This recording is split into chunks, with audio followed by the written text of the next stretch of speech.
All right, good morning, everyone. Yeah, hi, good morning, Jihan. Good morning, Vibhushita. Hi, Agam. Hi, Siddharth. Good morning, Sankalp. Good morning, Shonak. Yeah, hi, Rishabh. Hi, Diksha. Good morning, Mihir. I hope आप लोगों की boards की preparation अच्छे से चल रही है.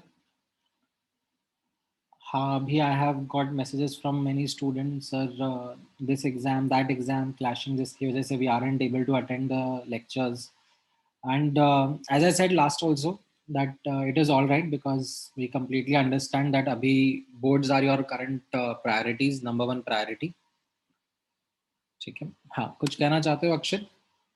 Yes sir, मैं पूछ रहा था सर, हमें ना ये फिजिक्स की लिंक नहीं आई है sir, so is there physics today or not?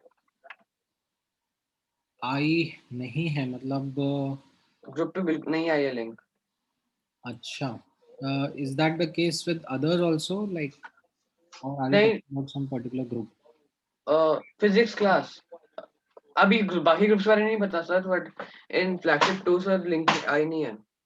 अच्छा, मैं एक बार नीपा मैम से या प्रीति मैम से बात करके उनको बोल देता हूँ.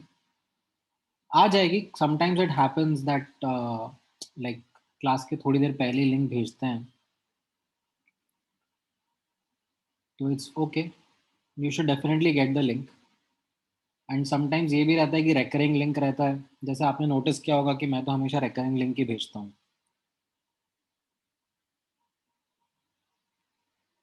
तो that might be the case, but yes, anyways I will communicate the message, the same message आपके पास आ जाएगी. ठीक है.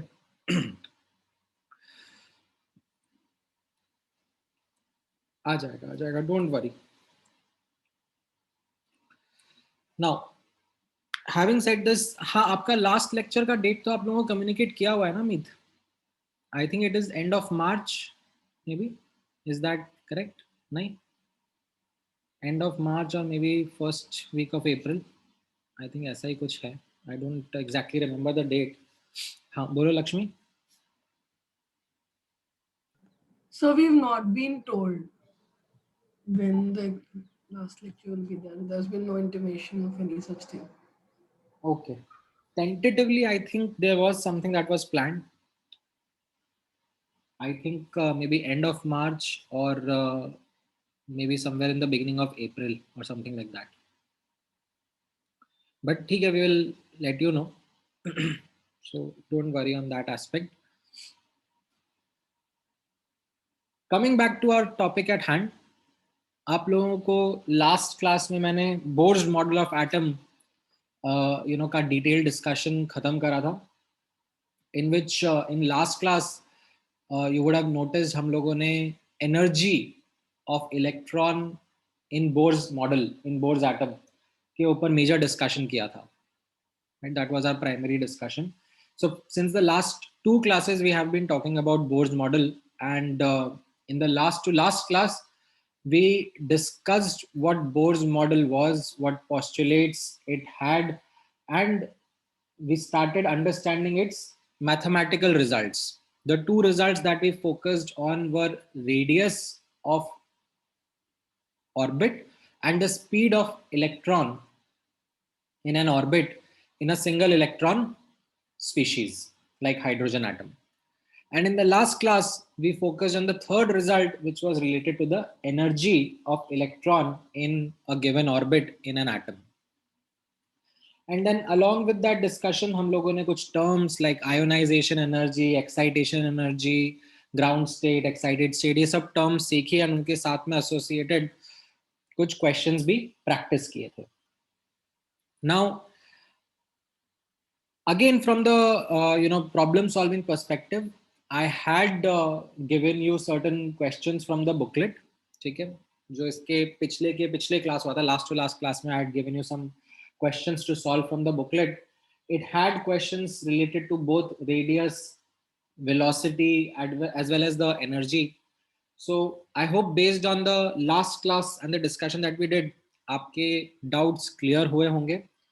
And that homework which I had shared also, I tagged along with it a video explanation of the questions. So if you weren't able to solve the questions by yourself, you could have referred to that video explanation and understood how the problem was to be approached. Okay. Just a minute, Rishabh. Tell me. Sir, I had a doubt in the quiz you had posted. Can I ask it? Correct. So I was next going to talk about that quiz also, that it was a easy moderate level quiz which I had shared. And the point that I noticed was that there was a lot of there was very less participation in that quiz. Like the number of responses were quite low. Now I understand that abhi aap logon ka priority boards hai, but that quiz hardly takes 10, 15, 20 minutes of your time. ठीक है, and don't be afraid. मतलब sometimes I know that students are afraid of this fact कि अरे हमारा अच्छा result नहीं रहेगा तो हम लोग का क्या होगा, like segregation or all those things that comes to your mind. So please, this is something which is quite casual. I'm just keeping this quiz so that you guys are in constant touch with what we have studied previously.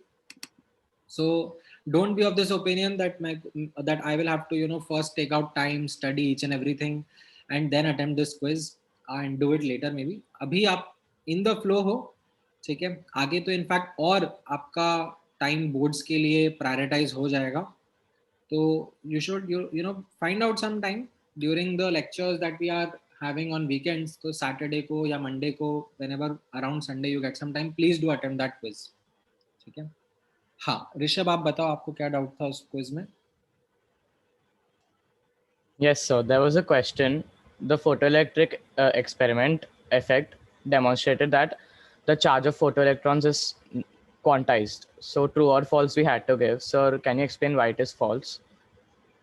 हाँ, because charge of electrons being quantized was something that was given by Millikan's oil drop experiment. That is the experiment that showcased that charge is quantized and the smallest unit of charge is 1.6 into 10 raised to the power of minus 16 coulomb. Photoelectric effect has no Okay, sir. relationship with the charge of electrons. What it does mention or does highlight is that energy is quantized at an atomic scale when we are, you know, providing radiations or photons to atoms. They are absorbing energy, you know, related to particular energies related to the ionization energy or the threshold energy that is required to eject electron, and that remaining energy is imparted as kinetic energy to the ejected electron. ठीक है, so उसमें Okay, sir. quantization of charge wasn't the key learning. Okay, sir. Thank you, sir. ठीक है, great. So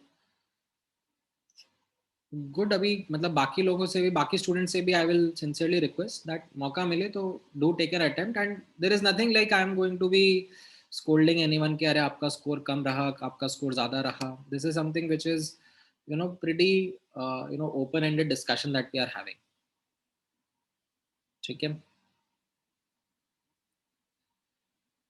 हाँ, अब notice करना यहाँ पर, हाँ मीत, अगर आपका लास्ट लेक्चर मिस हुआ है तो थोड़ा कनेक्ट तो है. Like we will have something that we are going to study today is going to have a connect to what we studied in the last class. अगर आपने थोड़ा बहुत भी बोर्स मॉडल पढ़ा है तो you should be able to connect to it. Otherwise आपको एक गैप फील होगा if you weren't able to attend the last lecture ना. ठीक है. If that is the case with anyone, if it's possible, do take out some time on Saturdays कि एक बार देख लिया कि what was discussed in the last class. Maybe आपने notes नहीं बनाए but at least 2x की स्पीड पर या 1.5x की स्पीड पर जस्ट ऊपर ऊपर से एक आइडिया ले लिया कि अच्छा ये सर ने लास्ट क्लास में बताया था, तो एटलीस्ट नेक्स्ट क्लास हम लोग बैठ सकते हैं. ठीक है. So after understanding Bohr's model, let's move on to the next important topic at hand today, which is atomic spectrum. Now this is actually a validation of Bohr's model that we are going to do via this subtopic called as atomic spectrum. Now this is something which, if you remember, मैंने during our initial lectures भी ये word use किया था when we were talking about the quantum theory of light. Wave theory और quantum theory of light के बीच में I had talked about certain experiments which were not getting satisfactorily explained by the wave theory of light, and that is where the quantum theory of light helped explain those experiments, and one of those was atomic spectrum. Now Niels Bohr used quantum theory of light to present his model of atom and validated his model using this atomic spectrum experiment.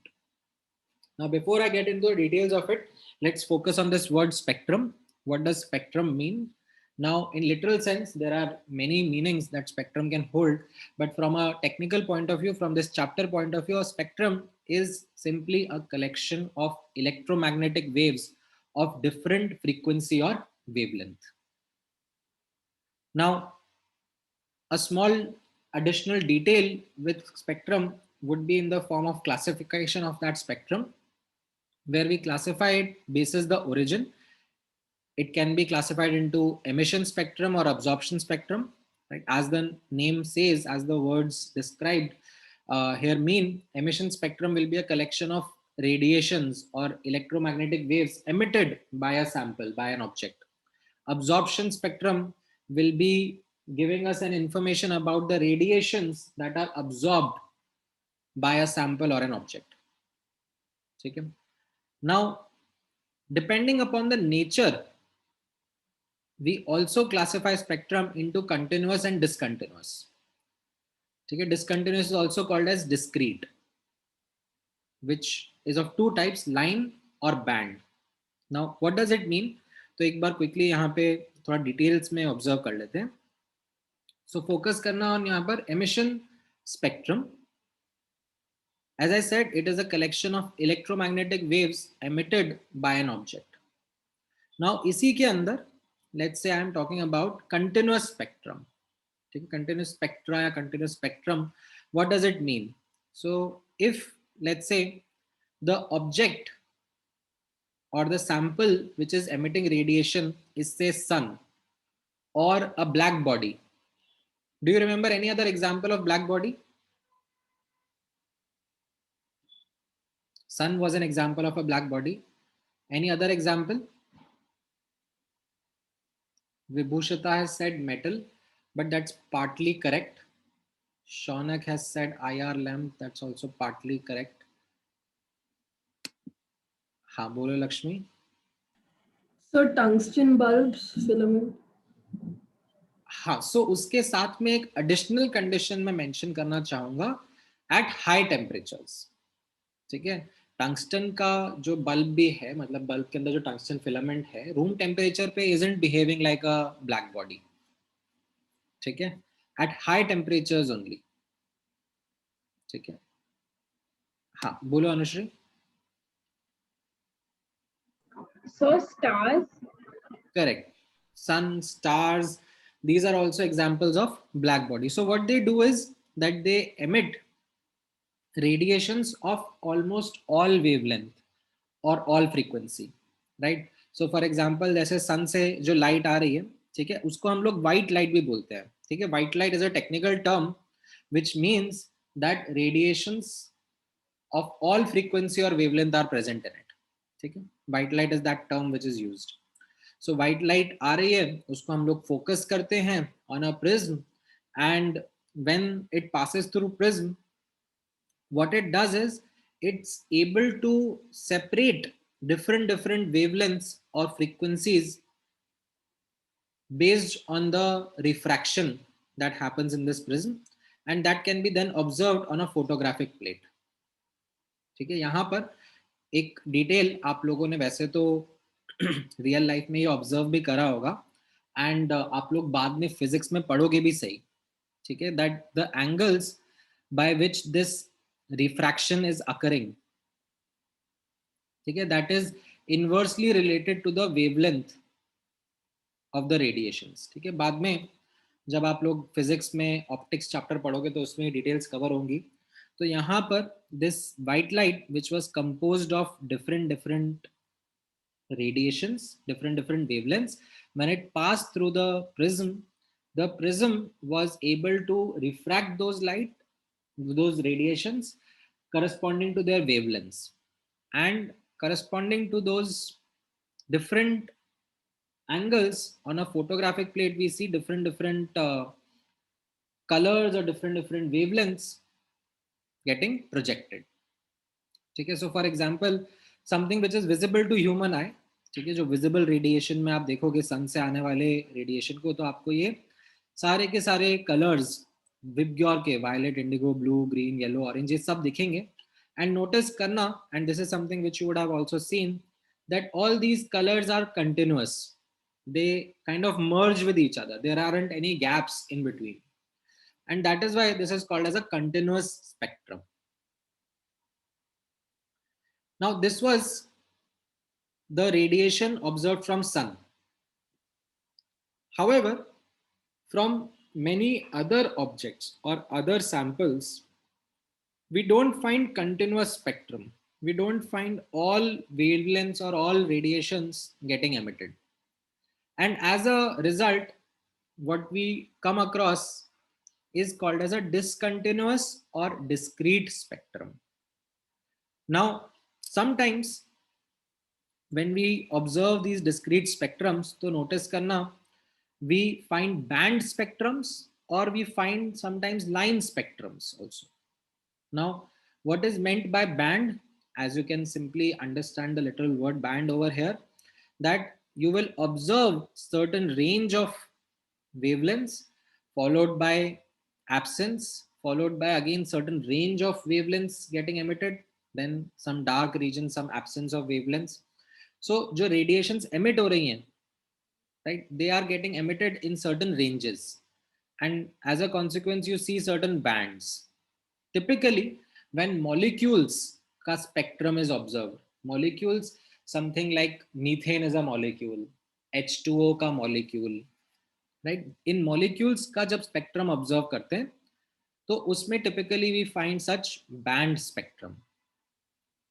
ठीक है, when we typically observe the spectrum of atoms, ठीक है, just single atoms का जब हम spectrum observe करते हैं, then we generally find line spectrum. We find discontinuous spectrum, but what we find is line spectrum. Line spectrum मतलब कैसा रहेगा यहाँ पर? There will be a sharp line, some particular wavelength, ठीक है, lambda 1 that is observed. Then there is some other wavelength lambda 2 that is observed. Then some other wavelength lambda 3 is observed. ठीक है, and nothing else apart from it. These are just dark spaces there. So this is a discontinuous spectrum, and it is a line spectrum because we are seeing sharp lines over here. ठीक है, typically found in case of atoms. So आपको ये classification समझ में आया, continuous and discontinuous वाला? हाँ, इसमें कुछ डाउट है? Let me know. बोलो ऋषभ.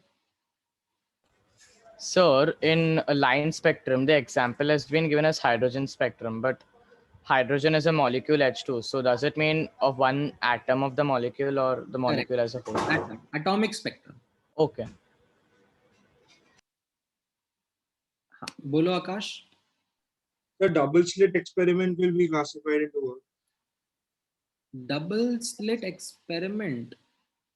So because उसमें भी ऐसा ही था ना, there were bright spots of the light and then there were dark spaces in between. अच्छा अच्छा. Okay. उसमें कैसा था ना, that was a experiment जिसमें what we were using as our source was monochromatic. ठीक है, although वो जो वीडियो मैंने आपको भेजा था उसमें तो सन यूज कर लिया था, ठीक है, बट आइडियली जब यंग्स डबल स्लिट एक्सपेरिमेंट करना चाहेंगे तो we use a monochromatic source. एक So particular, in that case there will be no spectrum, right? If it is a monochromatic therapy. so we don't call it a spectrum. आपने notice किया होगा उस time पे I never use the word spectrum. I use the word interference pattern. Yes.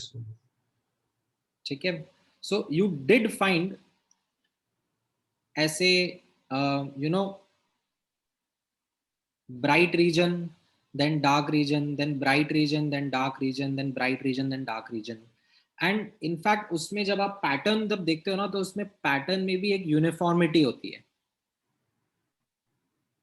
ठीक है, uniformity होती है in the sense कि ये ब्राइट रीजन मिला तो थोड़े डिस्टेंस बाद दूसरा ब्राइट रीजन मिलेगा, फिर you can predict the next distance after which another bright region will come. एक पैटर्न बनता है. ठीक है, यहाँ पर जो हम ऑब्जर्व कर रहे हैं, ठीक है, if like you will notice, जैसे ये आप नोटिस करोगे तो इसमें कोई पैटर्न नहीं होता है. इसमें लाइक ये एक वेवलेंथ, ये दूसरा वेवलेंथ, ये तीसरा वेवलेंथ, ये चौथा वेवलेंथ, ये पांचवा वेवलेंथ ऐसे मिल रहा है बस. These are the wavelengths that are getting or are being observed. ठीक है. Yes, understood. Okay, coming back. ठीक है, as I was talking about. हाँ, अभी एक बार तनीश आपका क्या डाउट है?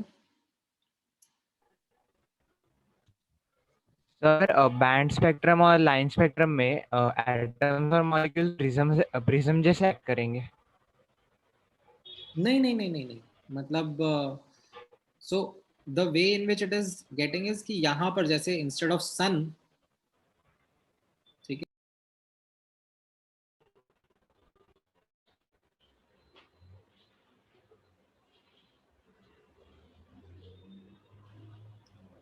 sorry I think I got disconnected. अभी मेरी आवाज आ रही है? Yes sir. हाँ, तो इसमें the way in which I have represented this ऊपर का डायग्राम, तो यहाँ पर इंस्टेड ऑफ सन और ब्लैक बॉडी जो हमारा सोर्स है, ठीक है, जो हमारा सैंपल है, जैसे यहाँ नीचे आप थोड़ा सा आओगे ना, जैसे मैं ये हाइड्रोजन के स्पेक्ट्रम के बारे में जब बात करूँगा तो ये हमारा हाइड्रोजन का सैंपल रहेगा. उसको हम लोग लाइक डिस्चार्ज ट्यूब में रखेंगे, जैसे भी वर्क करेंगे. Typically it is you know a substance dependent thing. And वहां से फिर रेडिएशन एमिट होगा, उसको प्रिज्म के थ्रू पास करेंगे so that it breaks down और it just separates out the components of that radiation. Okay, sir. ठीक Sir, है? and each time a spectrum like a spectrum of 7 colors will be formed. नहीं, not each time. Yes, That is what I said ना कि ये तो सन का था, ठीक है? तो उसमें सारे Yes, के sir. सारे रेडिएशंस थे, इसलिए पूरा का पूरा कंटिन्यूअस दिख रहा था. बट अगर कोई दूसरा ऑब्जेक्ट है, ठीक है, like there is some particular element या some particular molecule that we are analyzing, then what we find are only particular wavelengths getting emitted. Okay, sir. Thank you. हाँ, बोलो तेजस्वी.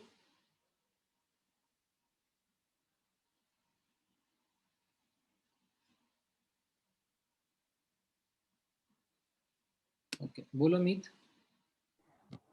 यस सर, थोड़ा नीचे जाएंगे कैसे? अभी मैं बताऊंगा, आगे नीचे आऊंगा. अभी पहले यहाँ तक जो बताया उसमें बताओ, डाउट है. सर नहीं, वो खाली डायग्राम में था बस, तो बाद में पूछ लेंगे. हाँ, मैं आता हूँ वहाँ पे, फिर डिस्कस करते हैं. ओके, तो ये तो मैंने आपको बताया था एमिशन स्पेक्ट्रम के बारे में. That what emission spectrum is, it is a collection of wavelengths of emitted radiations. वैसे ही अब्जॉर्प्शन स्पेक्ट्रम भी रहता है. अब्जॉर्प्शन स्पेक्ट्रम क्या होता है? As the word says, it will give us the information about the radiations that are absorbed by a sample. However, if you want to really look and understand at it, क्या होता है ये, तो notice करना that absorption spectrum of an object or sample is inverse of the emission spectrum of the object. What do I mean by this? The missing wavelengths in the absorption spectrum correspond to the wavelengths observed in the emission spectrum. Now, I'm sure आपको ये पूरा समझ में नहीं आया होगा, but still एक बार हम लोग अब समझने की कोशिश करते हैं. तो इसमें आप नोटिस करना that what do I mean by this absorption spectrum. ठीक है, तो इस absorption spectrum में let's say मेरा कोई sample है, ठीक है, sample is something which I want to measure for, you know, that what are the wavelengths or radiations that it is absorbing. So typically the solution or the sample it is kept in solution or vapor phase. ठीक है, जैसे for example आपको sodium metal, ठीक है, sodium metal का absorption spectrum notice करना है. ठीक है, आपको सोडियम एलिमेंट का, in fact I would say sodium element का absorption spectrum नोटिस करना है. That you want to notice that what kind of wavelengths sodium metal or sodium element absorbs. तो आप यहाँ पे in this region, in this sample, you will have sodium के vapors. ठीक है, आप सोडियम का मेटल लोगे और सोडियम के मेटल के वेपर्स आप जनरेट करोगे. ठीक है, एंड उन वेपर्स को आप इस सैंपल में लेकर एनालाइज करोगे. ठीक है, अब कैसे होगा एनालिसिस? आप लेफ्ट हैंड साइड से यहां से ऐसे व्हाइट लाइट थ्रो कर रहे हो. व्हाइट लाइट का मतलब क्या हो गया? White light means radiations comprising of all wavelength और ऑल फ्रीक्वेंसीज. ठीक है, that is coming in. So that is going to come in. Out of that, ठीक है, अगर मैंने यहां पर ये सैंपल नहीं रखा होता, ठीक है, if I would have not kept this sample over here and I would have just let this white light pass through the prism, तो मुझे क्या मिलता? मुझे यहां पर ये ऐसे पूरा कंटिन्यूअस स्पेक्ट्रम मिलता विद ग्योर. ठीक है, बट अब जब मैं यहां पर सैंपल प्लेस कर देता हूं, ठीक है, मैंने place the sample over here, then what I find, ठीक है, यहां पर नोटिस करना, what I find is that यहां पर I will find these lines. Can you see these, you know, dark lines? So these are the wavelengths. ठीक है, ये lambda 1, lambda 2, lambda 3, lambda 4, lambda 5, these will be certain wavelengths which would have been absorbed by the sample. ठीक है, now what you will see in the photographic plate or on the photographic plate is that you will see the continuous spectrum minus certain wavelengths. Now what I'm trying to say by the above statement is notice करना कि ये जो missing wavelengths हैं in the absorption spectrum, ठीक है, ये lambda 1 जो यहाँ पे missing था, it corresponds to the wavelength that was found in the emission spectrum of the sample. तो मान लो यहाँ पर say you have hydrogen atoms in this sample,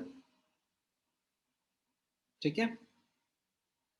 Now अब when we are looking at the absorption spectrum, तो इसमें ये lambda 1 ये missing है, ठीक है, lambda 2 missing है, तो ये lambda 2 भी it will correspond to the lambda 2 that was observed in its emission spectrum, and so on so forth. Now can anyone explain to me or give me the understanding that why we are finding this happening, like why is the absorption spectrum the inverse of the emission spectrum?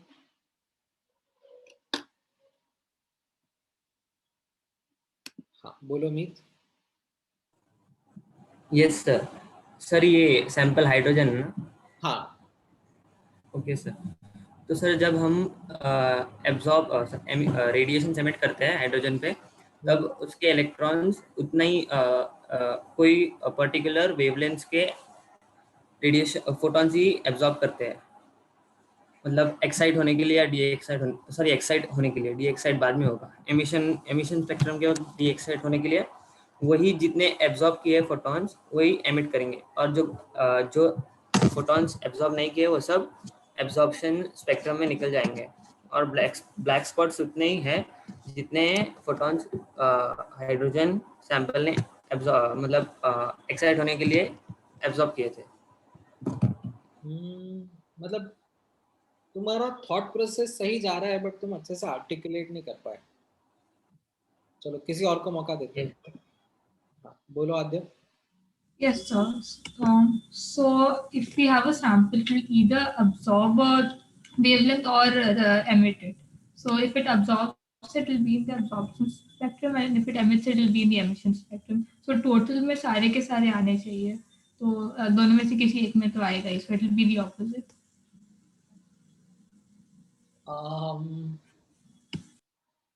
Well, that's not actually correct. मतलब आप शायद सोच सही direction में रहे होगे, but I hope I will bring clarity to what you are saying. मतलब it is not exactly just saying the fact that emit हो रहा है और absorb हो रहा है, दो अलग अलग चीजें हैं, तो like वो एक दूसरे की ऑपोजिट ही रहेंगी, वैसे नहीं बोलते इसको, ठीक है.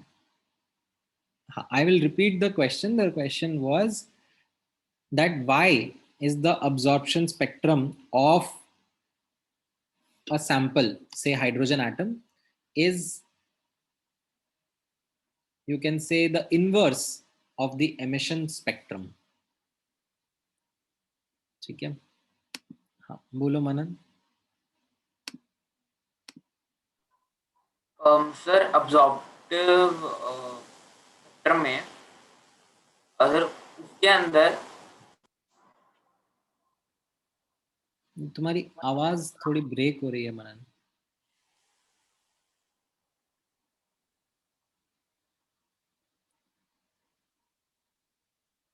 नहीं, अब तो आवाज ही आना बंद हो गई है. चलो anyways, let me explain it. I think many of you have the idea, but let me reiterate it in a more articulate manner so that everyone is on the same page. So यहाँ पर आप notice करना, ठीक है, जब हम लोग let's say hydrogen का एनालिसिस कर रहे हैं, ठीक है, तो हम लोगों ने क्या करा, यहाँ पर हाइड्रोजन का गैस लिया, ठीक है, एंड इसको डिस्चार्ज ट्यूब में लिया. Discharge tube, you remember what was discharge tube? You connect it to a very high potential difference source, ठीक है. Very high potential difference source, तो उससे क्या हो जाएगा यहाँ पर, लाइक लो प्रेशर रहेगा, हाँ करेक्ट, लो प्रेशर रहेगा, like we would want only and only hydrogen to be present over here, and that too in very small quantity, and we apply a very high potential difference, and as a consequence of applying that high potential difference we will get hydrogen atoms. ठीक है, यहाँ पे like the molecules will break down and hydrogen atoms will be observed, and वो hydrogen atoms जो होंगे वो हमारे excited state में होंगे। ठीक है, कैसा होता है यहाँ पे आप नोटिस करना दैट ये हाई पोटेंशियल डिफरेंस जो है, ठीक है, इसमें क्या हो जाएगा, atoms will be moving very very fast, इससे एनर्जी सप्लाई हुई, और एनर्जी सप्लाई होने से इलेक्ट्रॉन्स एक्साइट या फिर रिजेक्ट भी हो सकते हैं। ठीक है, जैसे यहाँ पे डायग्राम में मैं रिप्रेजेंट कर रहा हूँ कि ये एक न्यूक्लियस है, न्यूक्लियस के अराउंड ये इलेक्ट्रॉन था, ठीक है, हाइड्रोजन एटम का, ये एक्साइट भी हो सकता है into any other higher orbit, या फिर it can come out of the atom also, it can eject also.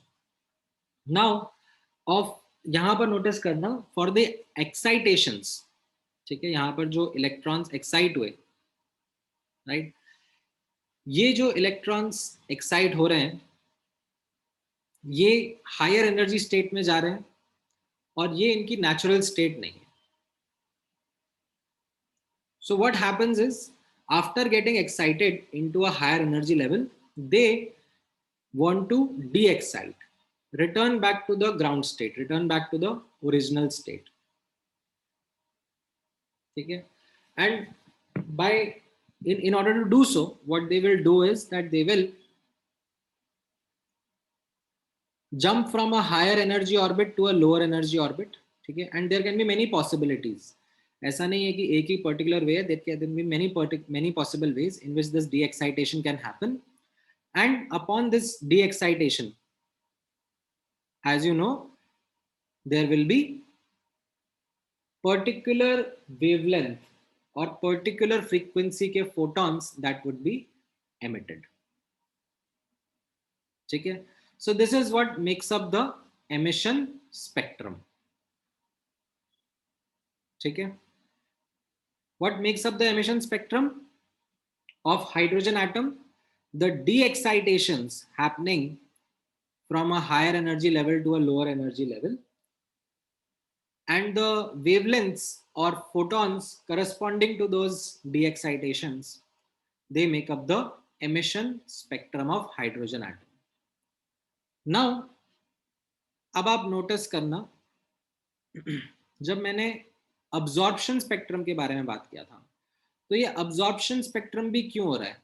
Because certain wavelengths are getting absorbed. Now which wavelengths are going to get absorbed? Those wavelengths or those photons which correspond to the same energy gaps only, right? If you have the electrons that can, you know, move between these discrete energy levels, तो ये energy levels are some particular values, तो इनके बीच के gaps भी हैं, वो particular values हैं, right? And corresponding to those particular values, particular wavelength के photons can be absorbed to get excited.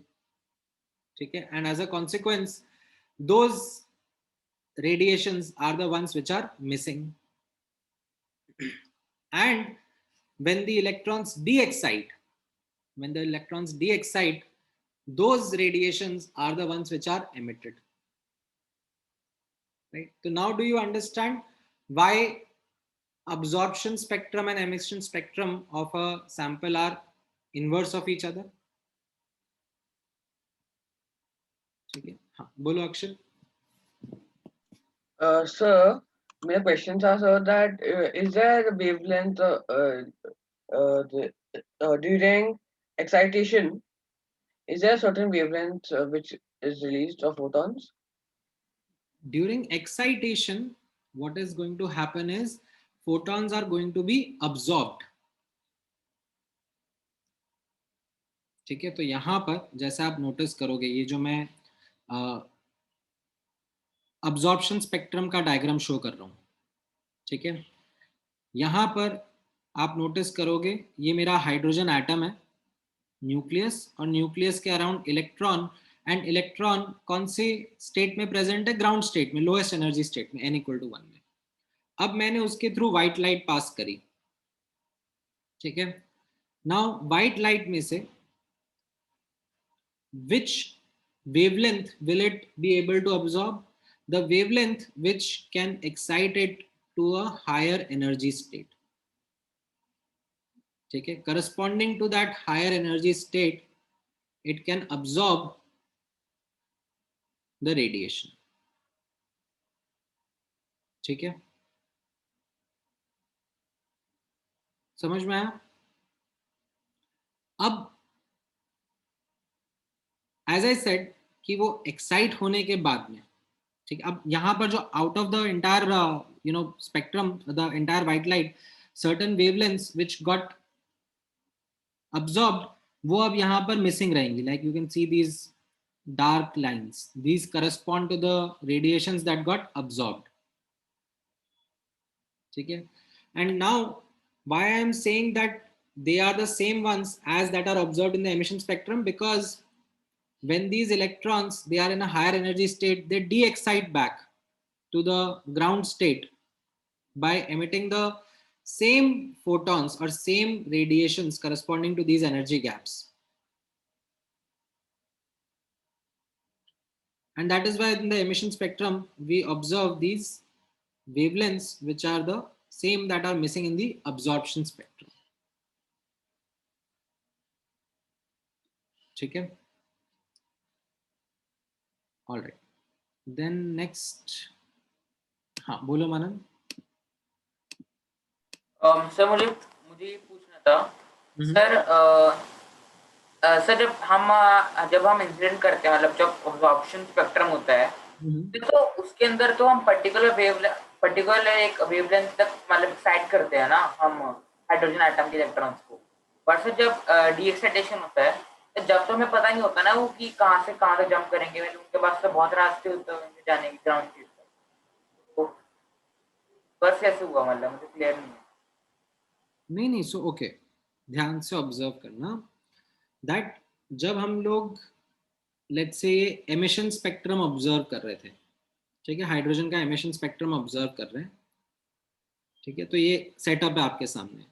अब यहाँ पे मैंने क्या करा, हाइड्रोजन के जो मेरा गैस है उसको मैंने एनर्जी प्रोवाइड करी, ठीक है। कैसे एनर्जी प्रोवाइड करी?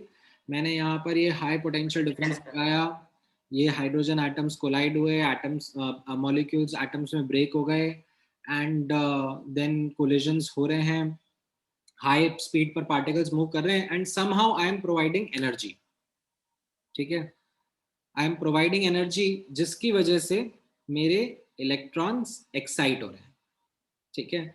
अब वो एक्साइट होके इजेक्ट भी हो सकते हैं, आई डोंट नो, मतलब मेरे कंट्रोल में नहीं है वो।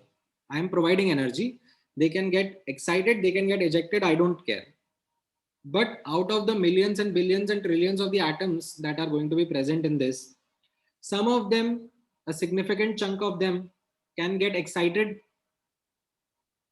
okay, and they can get excited to, again I don't know, whichever energy level, n=2 3 4 5 6, कहीं ना कहीं तो जा ही रहे होंगे।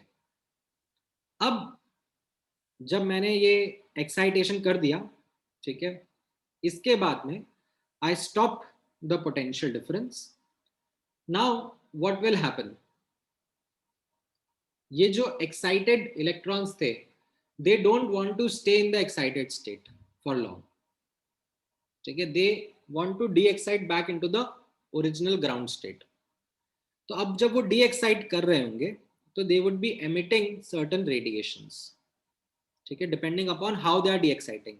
Again it is not under our control, but वो जो भी डी एक्साइटेशंस कर रहे हैं उनके करस्पॉन्डिंग जो भी फोटॉन्स एमिट हो रहे हैं वो मैं कलेक्ट कर रहा हूँ, ठीक है, एंड फोटोग्राफिक प्लेट पे प्लॉट कर रहा हूँ कि कौन सी वेवलेंथ्स एमिट होती जा रही हैं, and there are certain wavelengths which are getting emitted, and मैं उन सब वेवलेंथ का एक लॉग बना के रख लूंगा, and I will call that as the emission spectrum of hydrogen atom. Okay sir, ठीक है। हाँ. Now there is a question coming from Yash, which or what can cause an electron to lose energy or de-excite?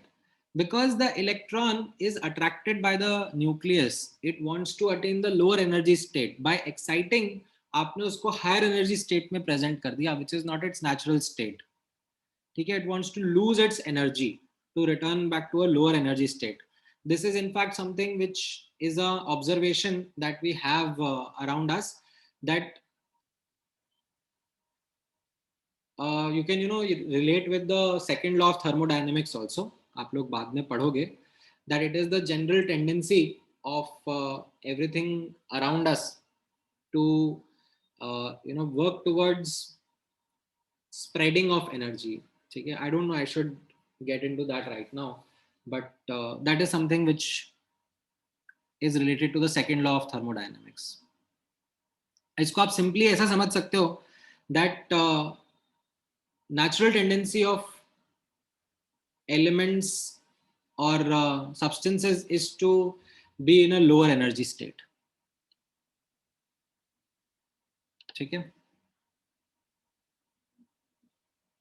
Now, then there is another doubt which is coming from Agam. Is it possible that certain wavelength of light is neither absorbed nor emitted? हाँ बिल्कुल Agam. In fact, last class में अपन ने discuss किया था ना. You remember I had taken this example in which मैंने वो different photons use करे थे. Like ये minus 13.6 eV, ये minus 3.4 eV, ठीक है, minus 1.51 eV. राइट, एंड मैंने आपको बोला था कि 11 EV का फोटोन अगर मैं थ्रो कर रहा हूँ, राइट, एंड ये गैप 10.2 EV का था, तो what did I say, what will happen to this photon? We said that it didn't interact, it will not interact with our atom. ठीक है, so it is something which is neither absorbed nor emitted. ठीक है.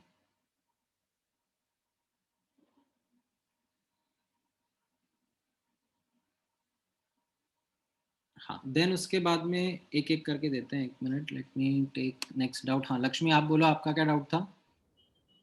Sir, how do we measure or plot the emission and absorption spectrum?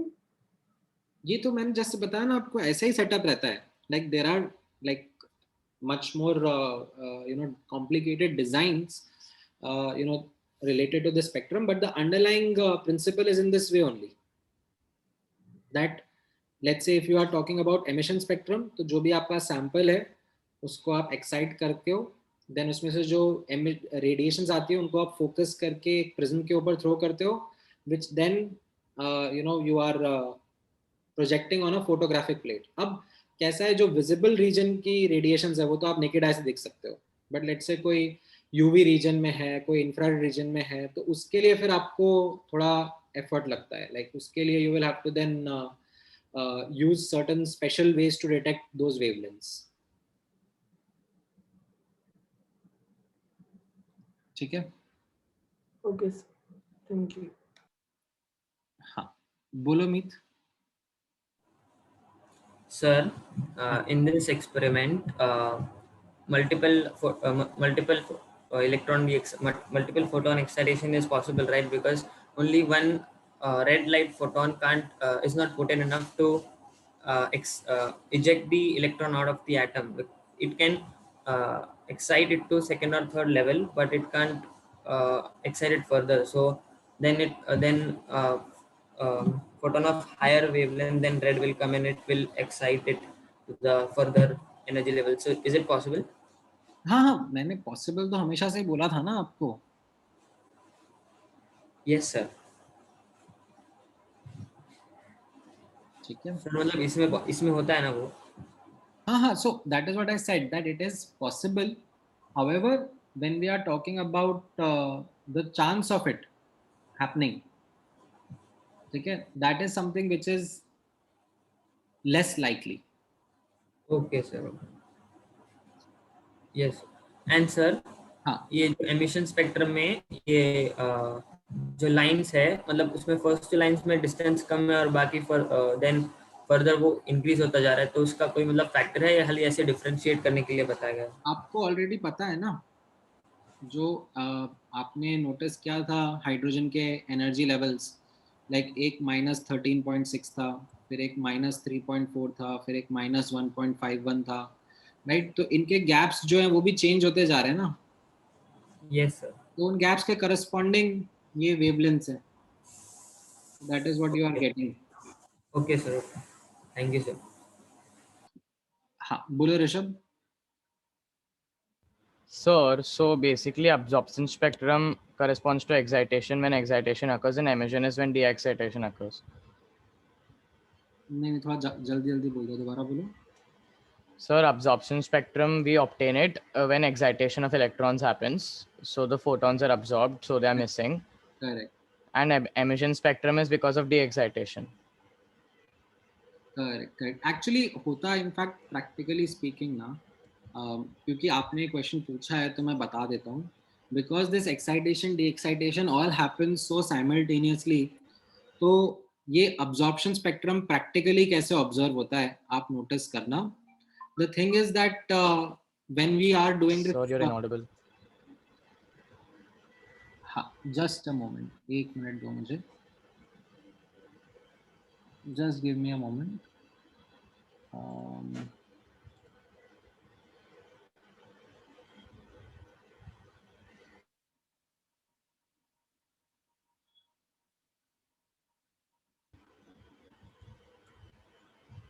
अभी आवाज आ रही है? Can you hear me now? Yes, sir. Okay so जैसा मैं आपको बता रहा था that let's say absorption spectrum जब प्रैक्टिकली हम लोग देखते हैं कैसे मेजर होता है, तो व्हाट हैपेंस इज दैट यहाँ से आपने व्हाइट लाइट थ्रो करी, ठीक है? Now it's a focused beam of light that you are throwing. Out Yes, of sir. That focused beam, ठीक है, some of the radiations got absorbed, and what will happen is almost immediately, though de-excitations can also happen, ठीक है? तो जो wavelength absorb हुई वही wavelength emit भी हो जाएगी। लेकिन नोटिस करना that when the absorption happened, ठीक है, ये सब फोकस्ड बीम थी, लेफ्ट टू राइट जा रही थी, so the wavelengths which weren't absorbed, which didn't interact, वो सीधी की सीधी चली गई, ठीक है, स्ट्रेट चली गई। and the ones which got absorbed and then emitted back, ठीक है, जब de-excitation हुआ वापस से, तो those emissions they happened in random directions. The photons they got emitted randomly. So in this direction, the choice of our analysis, इस direction में hardly any photons of the emitted radiation came in, and as a consequence यहाँ पर आपको ये dark regions दिखे। Okay, sir. ठीक है, so fundamentally you are right in saying that it is excitation which is caused by absorption of radiation and emission of radiation is because of de-excitation. That is एकदम correct. Practically कैसे होता है मैंने आपको भी explain करा। Okay, sir. Thank you, sir. ठीक है, all right then अभी भी आई थिंक काफी सारे डाउट है कि आध्या का बहुत टाइम से है। हाँ बोलो आध्या। So no, I had a similar doubt with Shreya, actually. अच्छा, so it got sorted, great। हाँ बोलो तन्मय।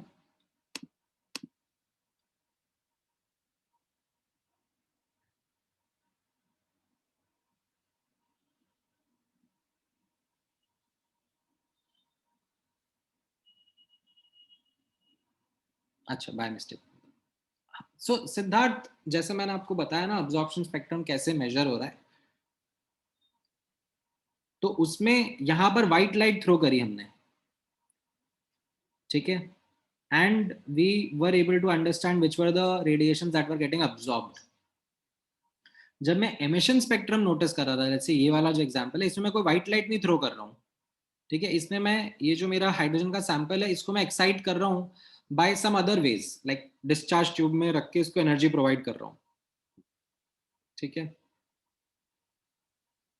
That is the way in which I am providing the energy, and as a consequence then atoms excite हो चुके हैं और अब वो फिर डी एक्साइट होकर रेडिएशंस एमिट कर रहे हैं।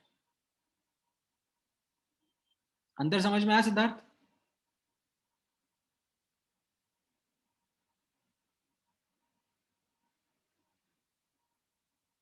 ऑल राइट, ग्रेट, ठीक है। नाउ हाँ बोलो आशुतोष। सर आपने अभी जो एक्सप्लेन किया वो मुझे समझा नहीं, आप एक बार रिपीट कर सकते हो क्या? कौन सा वाला पार्ट? सर कि आपने कैसे डिफरेंट तरीके यूज किए हैं to excite the electrons.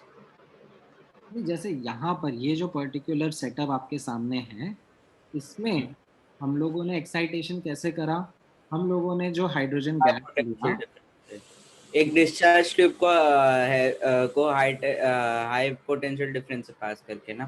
Correct correct, so that was a way in which we provided the energy to excite the electrons. Yes sir, ठीक है, एंड एज अ कॉन्सिक्वेंस फिर जो भी डी एक्साइटेशंस हो रहे थे उनके करस्पॉन्डिंग जो रेडिएशंस एमिट हुई वो हमने ऑब्जर्व कर ली। Yes sir. और अभी ऊपर वाले एग्जांपल में जैसे हाँ सर ये सैंपल है, इसमें क्या है सर जो आपने सैंपल दिया है इसमें क्या है? There are hydrogen atoms in the sample right? Correct, okay sir, thank you so much. ठीक है। नाउ अब ये तो हो गया देखो स्पेक्ट्रम का डिस्कशन। नाउ ये था something which we were brainstorming so that there is a conceptual clarity and you guys are able to understand exactly how the experiment is and what is it that we get. अब अगर हम इसके numericals की तरफ जाएंगे, ठीक है, अब हम इसके अंडरस्टैंडिंग को स्ट्रक्चर करेंगे, ऑर्गेनाइज करेंगे, तो वो कैसा दिखेगा यहाँ पे आप नोटिस करना। जैसे मैंने आपको बताया that these de excitations that are happening, ठीक है, ये अब इसमें कोई श्योरिटी नहीं है कि इलेक्ट्रॉन जब एक्साइट हुआ तो कौन से ऑर्बिट में एक्साइट होके जाएगा, एंड जब डी एक्साइट हुआ तो कौन से ऑर्बिट से कौन से ऑर्बिट में जंप करेगा। Like anything and everything can happen, like there are millions and billions and trillions of atoms that we had in our sample, right? So how a particular atom is behaving, we don't have an idea about it, ठीक है। Now out of the entire sample that was there, ठीक है, what we can statistically say is that all these de-excitations would be occurring, some from say n equal to 4 to directly n equal to 1, हो सकता है n equal to 4 से n equal to 3, फिर 3 से 1, या फिर n equal to 4 से 2, 2 से 1, या फिर 4 से 3, 3 से 2, 2 से 1, कैसे भी हो सकता है। Many such de-excitations are possible. अब जब हमें स्टडी करना है, when we have to understand them, organize them, so what we do is we segregate them, we categorize them in the following spectral series, ठीक है। So all the de-excitations which were happening to n equal to 1, ठीक है, कोई से भी higher orbit से n equal to 1 पर जो भी de-excitations हो रहे हैं उनको हम लोग कहते हैं लाइमन सीरीज या के सीरीज या फिर फर्स्ट सीरीज de-excitations और रेडिएशंस, ठीक है। all the de-excitations which were happening to n equal to 2, ठीक है, कोई भी हायर ऑर्बिट से 3 से 2, 4 से 2, 5 से 2, इन सबको हम लोग कहते हैं बामर सीरीज और एल सीरीज, ठीक है। ये K L is based on the name of the shell, जो फर्स्ट शेल होता है उसको हम के शेल बोलते हैं, सेकंड शेल को, सेकंड ऑर्बिट को हम एल शेल, एम एन ऐसे जाते हैं, तो it is called as Balmer series और एल सीरीज, ठीक है।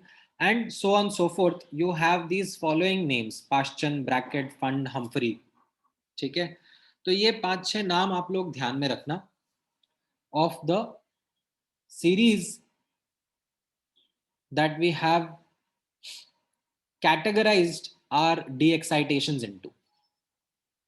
ठीक है, these are something which are expected from you कि आपको ये याद है. Let's say if I tomorrow say a Paschen series radiation, so then you should be able to clearly remember that Paschen series means that the de-excitation was happening from a higher orbit to n equal to 3.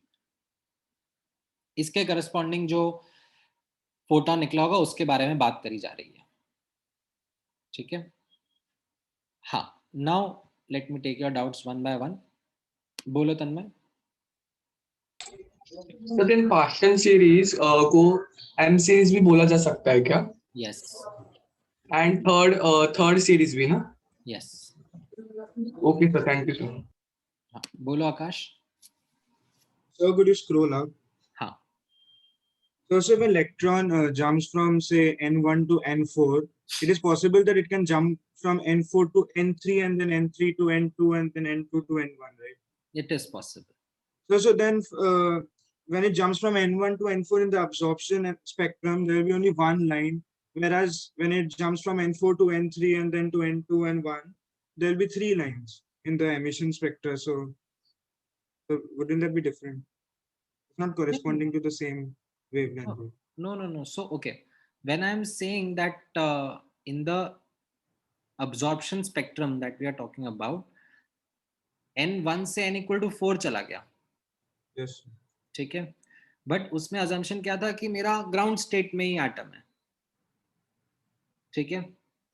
However, it can also happen, ठीक है, that you come across atoms in which the electron was excited say to n equal to 2 and then from 2 to 4 it got excited to n equal to 4.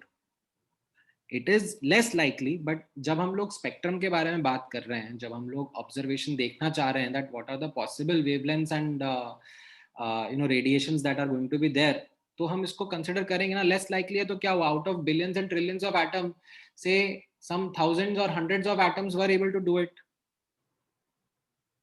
Yes. तो वो उसके excitation में count तो होगा ही सही ना. So, but the corresponding electron will not necessarily give the same line on the emission spectrum, right? No. So this is an entire sample that is being analyzed. So overall, it will be same, but for a single electron, it might not be same. Correct. And that is where the power of statistics comes of help. That if you have a large enough sample size, then you can be sure of certain events कि ये तो होंगे ही. मतलब even if there are less chance, but क्योंकि sample size इतना बड़ा है तो वो events होते हैं. Yes, sir. ठीक है. हाँ, बोलो आशुतोष. सर इस सब का इम्पोर्टेंस मतलब प्रैक्टिकल एप्लीकेशन क्या है एक्साइटेशन की? एक्साइटेशन बहुत इम्पोर्टेंट है ये तो. तुम मुझे चलो इस क्वेश्चन का आंसर दो. आप लोगों ने ये तो सुना ही होगा ना, जैसे सैटर्न का मून है टाइटन. हाँ. एंड उस पे बोला जाता है कि मीथेन की लेक्स हैं. सर ये नहीं मालूम था. नहीं, ऐसा बोला जाता है. ठीक है, मतलब it is something which NASA has claimed and other communities which are working in space research have claimed कि टाइटन पर मीथेन का बहुत abundance है. Yes. कोई तो गया है नहीं Titan. Like we have not been able to go there, collect sample and return back to Earth and analyze it. Yes, sir. But वो कैसे जज करा? कैसे करा सर? मीथेन का जो स्पेक्ट्रम है वो उसका यूनिक सिग्नेचर हो गया. ठीक है, किसी भी एटम का या किसी भी मॉलिक्यूल का जो भी स्पेक्ट्रम होता है वो उसके एक यूनिक सिग्नेचर की तरह है. जैसे हाइड्रोजन है, तो हाइड्रोजन का एटम का जो स्पेक्ट्रम रहेगा, जो भी वो रेडिएशंस एमिट या ऑब्जॉर्ब कर रहा है वो सिर्फ हाइड्रोजन के एटम ही कर पाएंगे.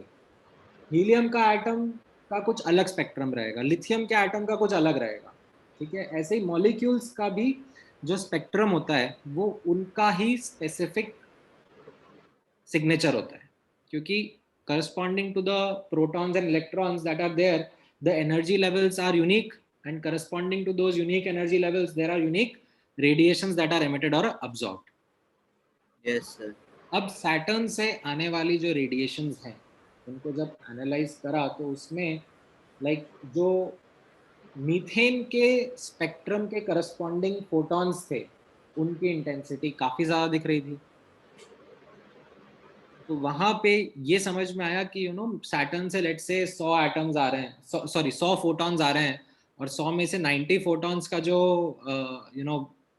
स्पेक्ट्रम है या जो वेवलेंथ्स हैं, they are matching with the spectrum of methane. तो फिर एक वहां से कंक्लूजन आया दैट सैटर्न की सरफेस पे काफी सारा मीथेन है। Okay, sir. Thank Thank you. So this is something which is an important understanding also, that अभी तक जितना भी हमारा knowledge है of the world around us, of the universe around us, is based on our study of electromagnetic waves or electromagnetic radiation. ठीक है? Yes, sir.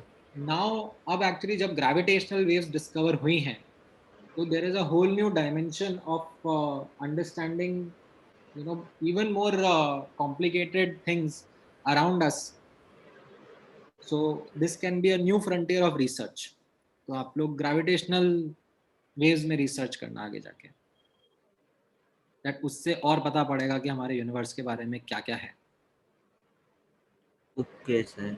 Thank you. हाँ, बोलो आद्या। So can you scroll down? हाँ। Yeah, so if we say that like there is some radiations coming in the Pastron series, so initially that electron was in n is equal to 3, like before excitation. नहीं, see, I don't care about wherever it was before. All I know is that when I'm analyzing emission spectrum, that means I am analyzing the radiations that are emitted. When do these radiations get emitted? De-excitation. De-excitation happens.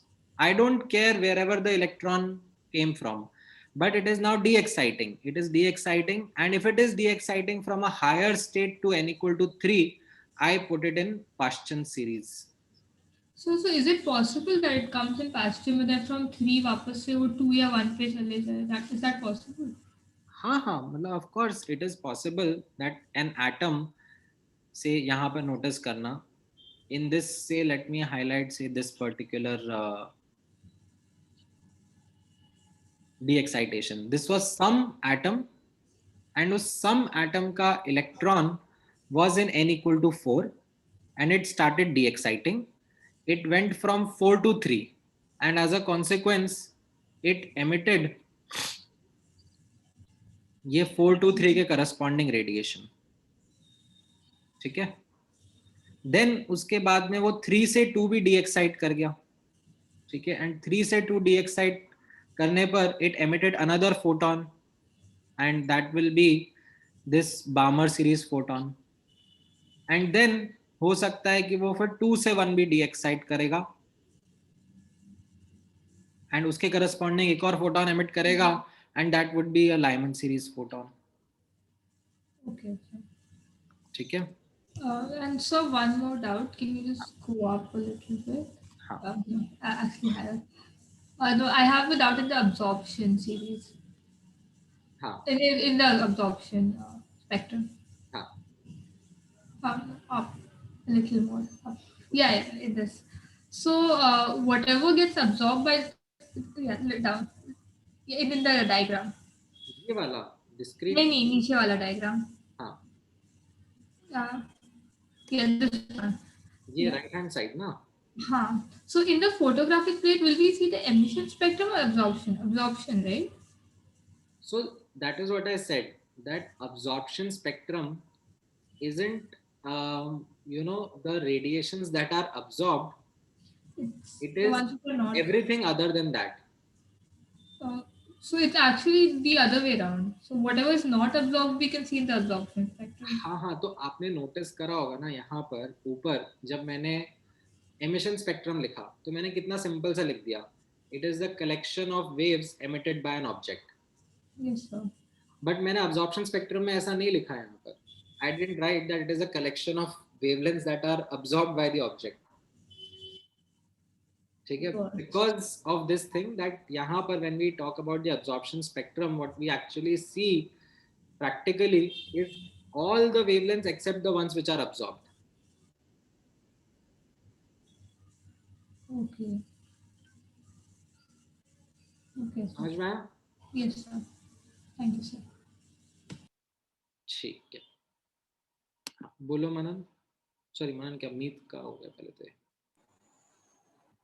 Sir हाँ sir वो series पे मतलब scroll नाम करना.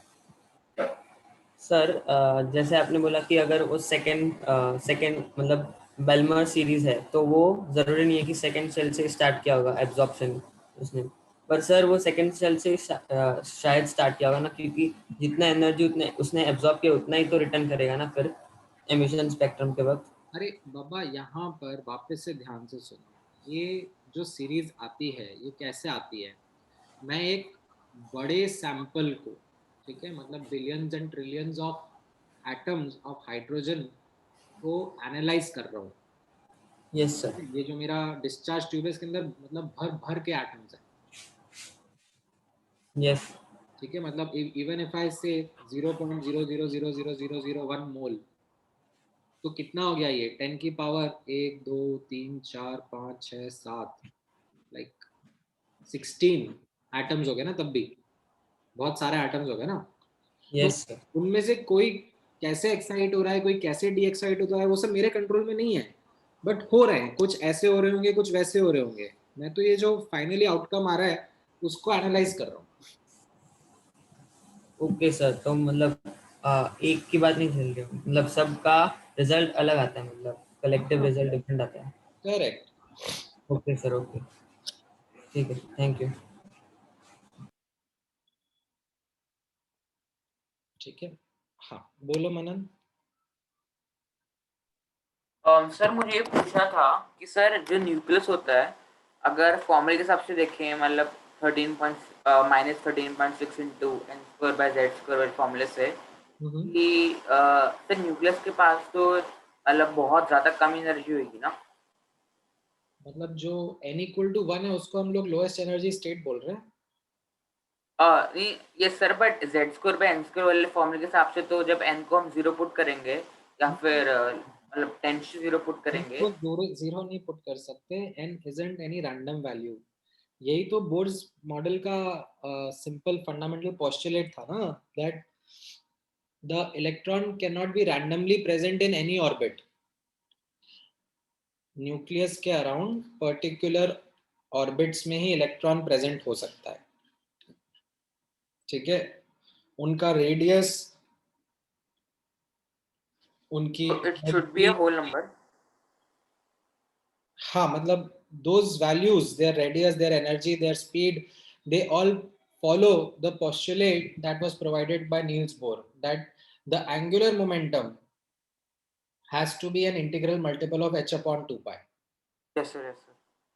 ठीक है, तो randomly कहीं पे भी नहीं कर सकते. तो यही तो बोर्स मॉडल ने वैलिडेट करके दिया ना. तो यहाँ पर अब नोटिस करना, मैं उसी चीज के बारे में बात करता हूँ. ठीक है, थोड़ा सा रुक जाओ, आप मेरे को थोड़ा सा पढ़ा लेने दो. दैट ये जो हाइड्रोजन स्पेक्ट्रम था, ठीक है, अब यहाँ पे नोट करना कि ये जो वर्ड्स मैंने यूज करे हैं, लाइमन, बामर, पास्चन, ये जो वर्ड्स हैं ये आप दूसरे एलिमेंट्स, दूसरी single atomic species, single electron species के लिए भी यूज कर सकते हो. ठीक है, ऐसा नहीं है कि these are only and only to be used on hydrogen atom. ठीक है, हाउएवर हाइड्रोजन के लिए, ठीक है, पर्टिकुलरली यहाँ पे एक नोट करने के लिए पॉइंट रहेगा आपके लिए, दैट फॉर हाइड्रोजन स्पेक्ट्रम ये जो लाइमन सीरीज के रेडिएशंस है, ठीक है, n=1 पे जो डी एक्साइटेशंस हो रहे हैं ये सब यूवी रीजन में आते हैं. ठीक है, इनकी जो वेवलेंथ होगी that will fall in the UV region of the electromagnetic spectrum.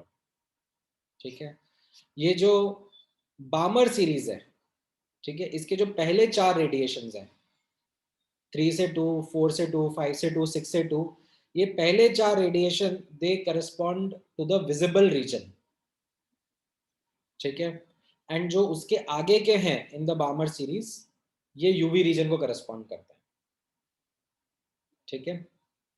And जो पाश्चन, ब्रैकेट, फंड, हम्फ्री, ये सब सीरीज के जो रेडिएशंस है, they all belong to the infrared region of the electromagnetic spectrum, ठीक है, ये पॉइंट ध्यान में रखना।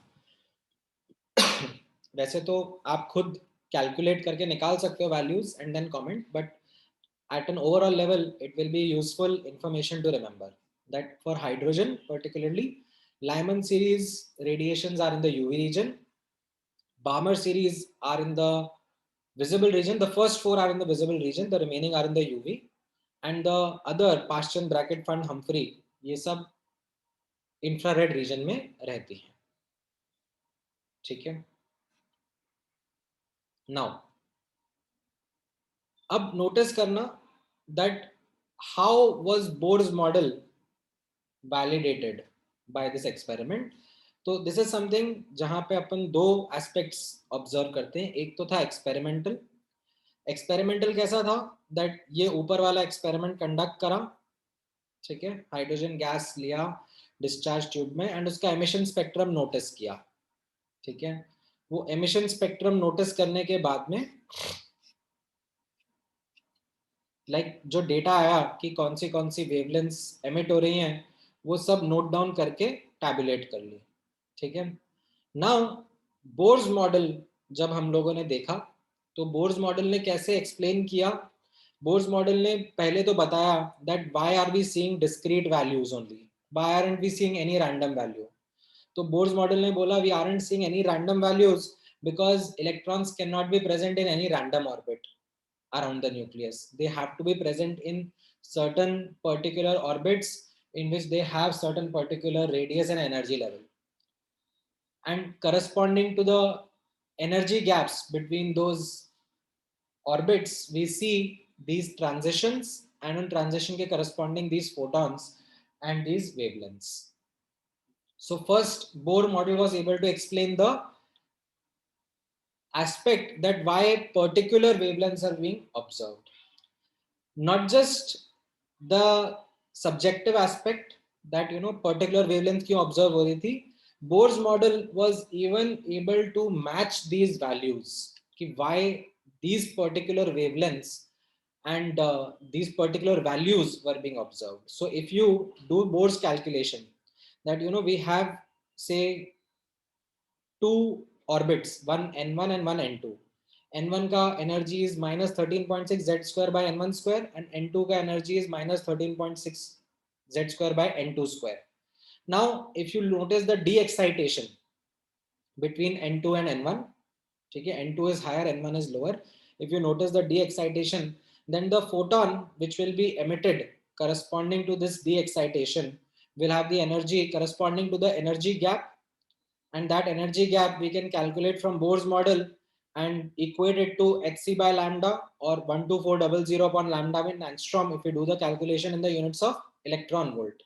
And यहाँ से जो lambda आ रहे हैं, ठीक है, वो ये lambda 1, lambda 2, lambda 3 इनसे मैच कर रहे हैं, ठीक है. So you put different values of n1 and n2 and you see different lambdas which match the values that we were seeing experimentally. So this was a very important validation of Bohr's model, that we have found out a model that is explaining such intricate details about atom and its structure. And that is where Bohr's model gained a lot of popularity, and in fact Niels Bohr was awarded Nobel Prize for his model of atom. ठीक है, इतना part समझ में आया?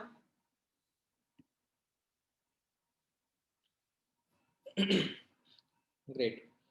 Now from the point of view of questions, ठीक है, अब आप नोटिस करना the same expression, ये जो expression हमने यहाँ पर लिखा है, ठीक है, इसी में आप ये जो कॉन्स्टेंट्स हैं एच सी और ये 13.6, इन सबको आप थोड़ा बहुत रिजेक्ट करोगे, ठीक है, तो ये सेम एक्सप्रेशन कैन बी री रिटन इन दिस फॉर्म, ठीक है। यहाँ पे आप नोटिस करना द सेम एक्सप्रेशन, इसको थोड़ा ये कॉन्स्टेंट्स वगैरह को इधर उधर शफल करोगे तो for a single electron species the above expression can be री रिटन एज फॉलोज, ठीक है, for any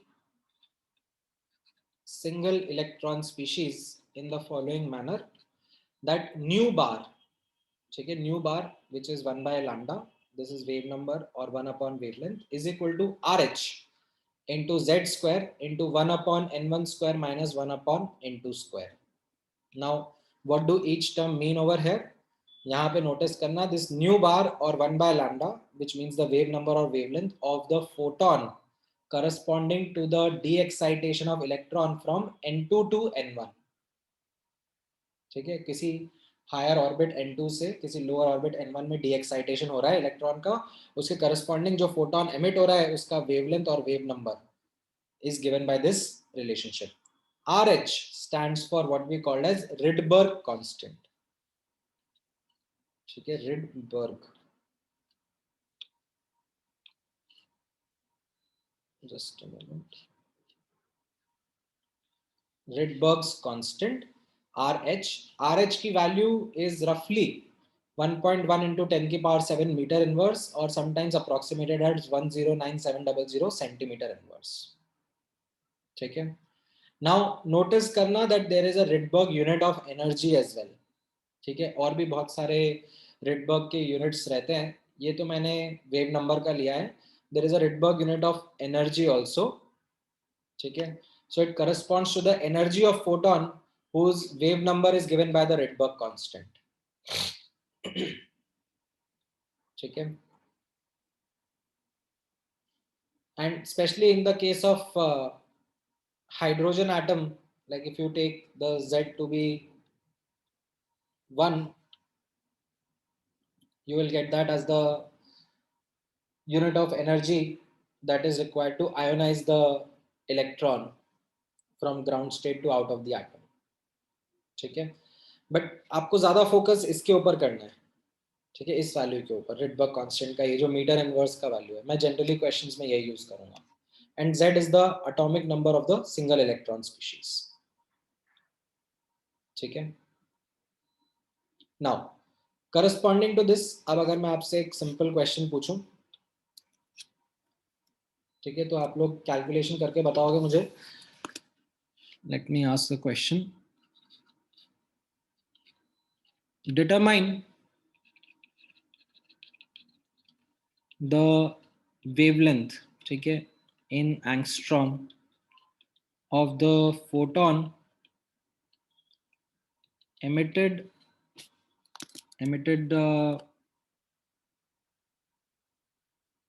by helium plus ion when its electron de-excites from second excited state to ground state। फटाफट answer निकाल के बताओ।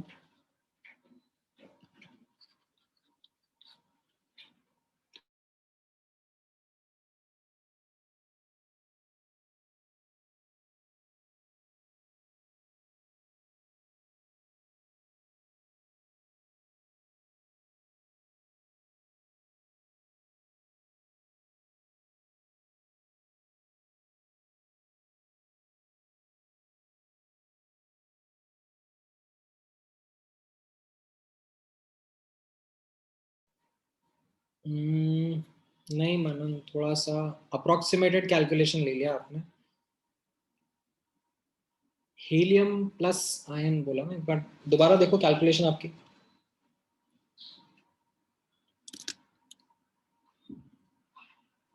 RH की value Rydberg constant की 1.1 into 10 की पावर 7 मीटर इनवर्स।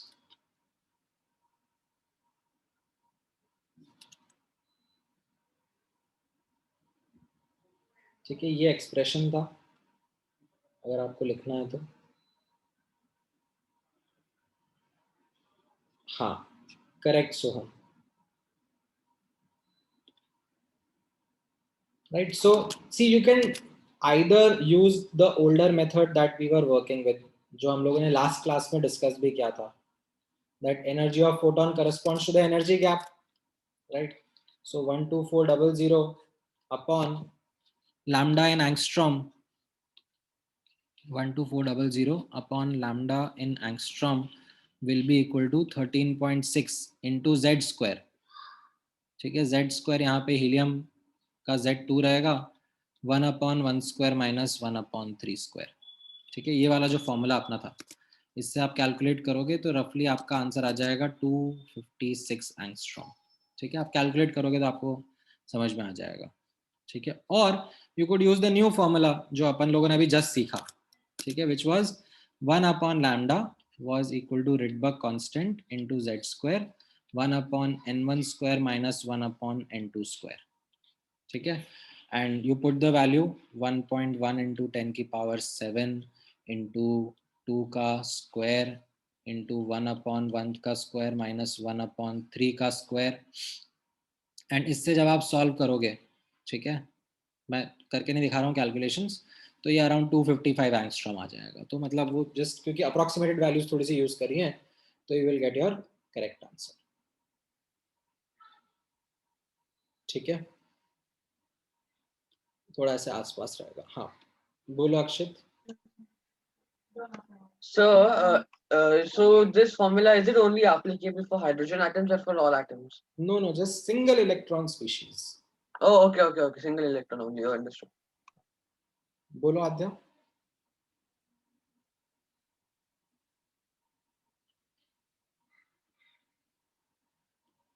ओके, अब देखना, अब इतना सिंपल क्वेश्चंस तो आप लोगों से पूछेंगे नहीं। ठीक है, like you will be asked slightly bit more difficult questions.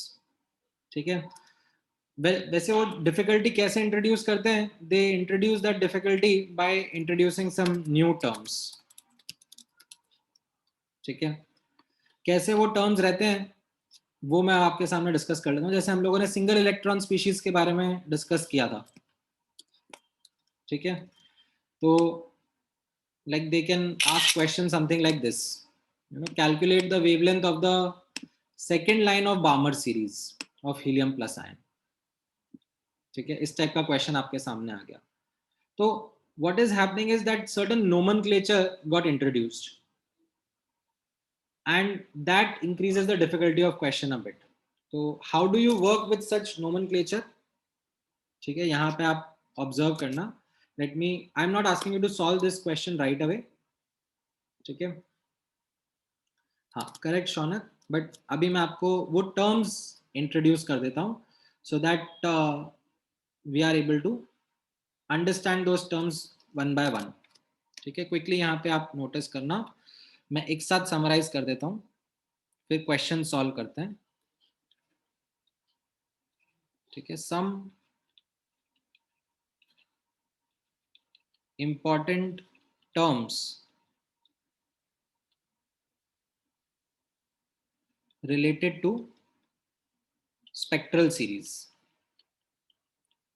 ठीक है, ये जो हम लोगों ने अभी यहाँ पर सिंगल इलेक्ट्रॉन सिस्टम की स्पेक्ट्रल सीरीज डिस्कस करी है, तो पहला टर्म नोटिस करना, something called as the longest line.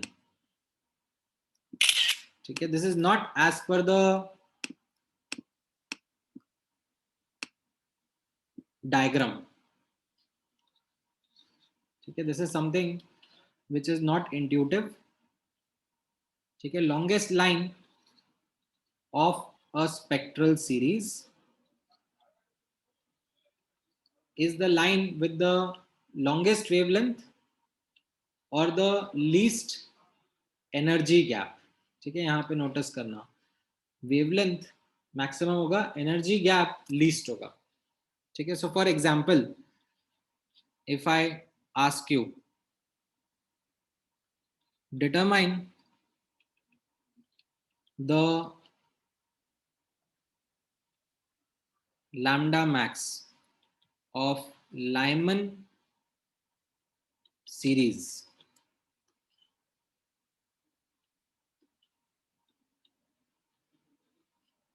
ठीक है, Lyman series of helium plus ion, तो क्या आंसर रहेगा? तो सबसे पहले हाँ, सिंगल इलेक्ट्रॉन सिस्टम के लिए ही अप्लाई कर रहे हैं हम लोग, तो अब आप क्या बोलोगे? इनसे क्या क्या इंफॉर्मेशन समझ में आ रही है? हीलियम आयन से समझ में आया Z इक्वल टू 2, ठीक है। Lyman series means all d excitations,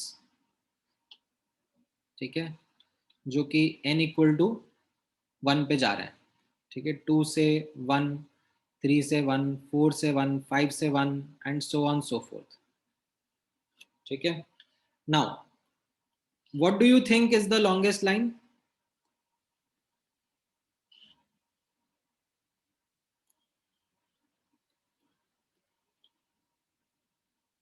गलत शौनक। तो इसमें it is not as per the diagram, ठीक है। यहां पर आप नोटिस करोगे, एनर्जी के पॉइंट ऑफ व्यू से नोटिस करना, ठीक है। जो सबसे कम एनर्जी का लाइन रहेगा वो 2 से 1 का रहेगा ना, इंफिनिटी टू 1 तो सबसे ज्यादा एनर्जी गैप रहेगा, ठीक है। तो it is something which is not as per the diagram, so please take care of that.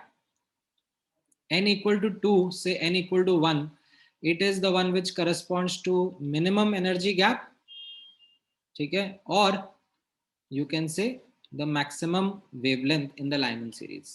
तो यहाँ पर मेरा आंसर जो रहेगा वो रहेगा 1 upon lambda is equal to r, ठीक है, into z square into 1 upon 1 square minus 1 upon 2 square, ठीक है, and then correspondingly I will get the value of r to be equal to 4 upon 3r।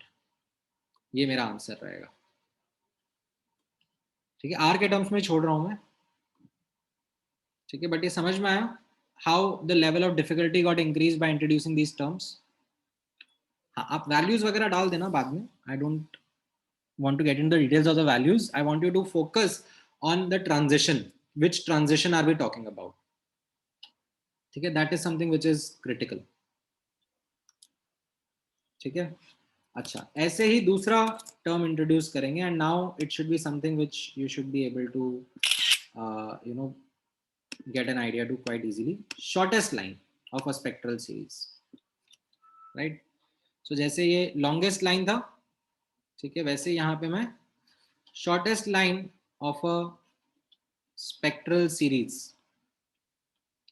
आप लोगों के साथ में discuss कर सकता हूँ। So as you can see, it corresponds to minimum wavelength or maximum energy gap in a spectral series. So for example, if I ask you lambda min of Balmer series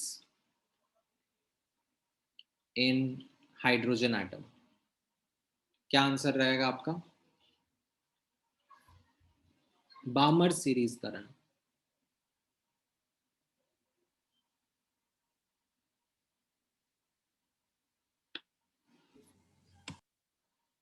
correct Lakshmi, correct Shaunak, right. So यहाँ पे आप क्या क्या समझे? Hydrogen atom है तो Z equal to 1 हो गया, ठीक है। देन बामर सीरीज से आप क्या समझे? बामर सीरीज से आपको समझ में आया that it corresponds to all d excitations happening to n equal to 2, right? 3 से 2, 4 से 2, 5 से 2, infinity से 2, right? So which is the one which corresponds to the minimum wavelength, right? The minimum wavelength will correspond to the maximum energy gap, right? So it is n equal to infinity से n equal to 2, this the excitation, ठीक है। तो यहाँ से आप निकालोगे that the transition is n equal to infinity to n equal to 2, and thus 1 by lambda is equal to r into z square 1 upon 2 square minus 1 upon infinity square. 1 upon infinity square को तो आप 0 बोल दोगे, तो यहाँ से lambda कितना आ गया 4 by r.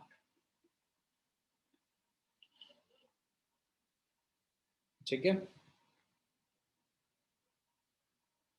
समझ में आया how to use this term? अच्छा, अब और दो टर्म्स भी हैं जो कि मैं इंट्रोड्यूस कर रहा हूं. ठीक है, यहाँ पे नोटिस करना, there is a third term which is called as first line. ठीक है, first line of a spectral series.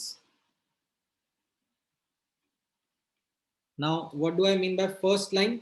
This is as per the nomenclature, or you can say as per the diagram. Okay, so for example, if I ask you this question, determine lambda of first line of bracket series in hydrogen atom, तो आप कैसे आप figure out करोगे?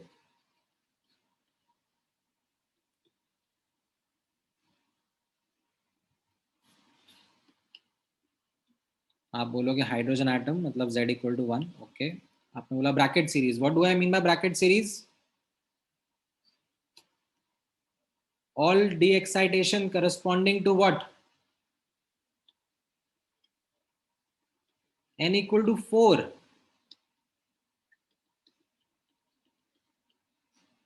ठीक है, यानी कि this one 5 to 4, 6 to 4, 7 to 4. ठीक है, नीचे वाले यूजलेस हो गए. ठीक है, एंड इसमें now you are clear, this is the first line. ठीक है, this is the second line, this is the third line, this is as per the diagram.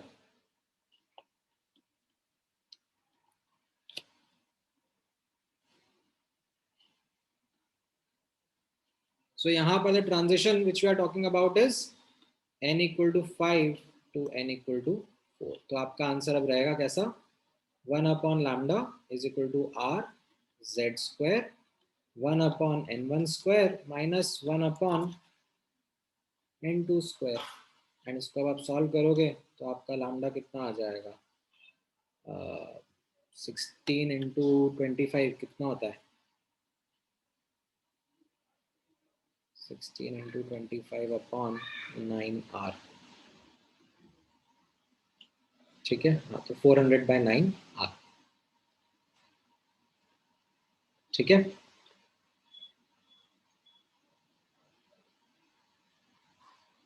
Of course वेदांत, अभी तो मैं पढ़ा रहा हूँ. मतलब तुम भी कैसे कैसे डाउट पूछते हो यार. मतलब will they ask question using these terms in the exam? तो मैं फालतू के लिए थोड़ा पढ़ा रहा हूँ कि आज चलो मेरा मन कर रहा है.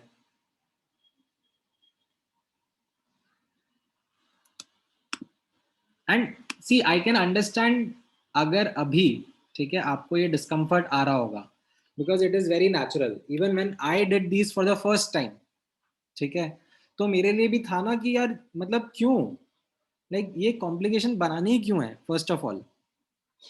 एंड देन उसके बाद में भी मतलब इवन इफ चलो बना दी, तो जब पहली बार जब मैंने पढ़ा तो I was thoroughly confused, because every time like I thought अच्छा ये होगा, तो आंसर कुछ और निकल जाता था.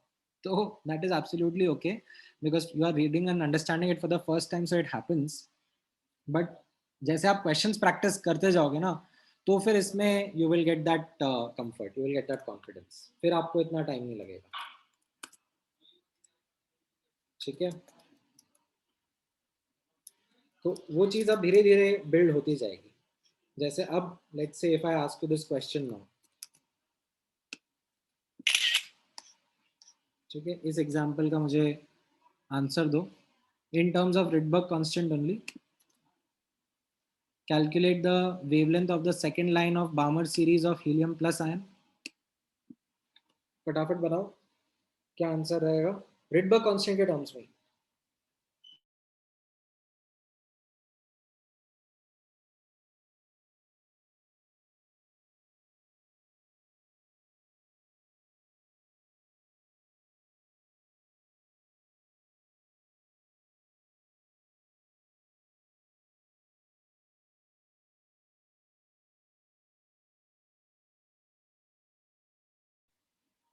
हाँ, करेक्ट सोहम, करेक्ट तनीश.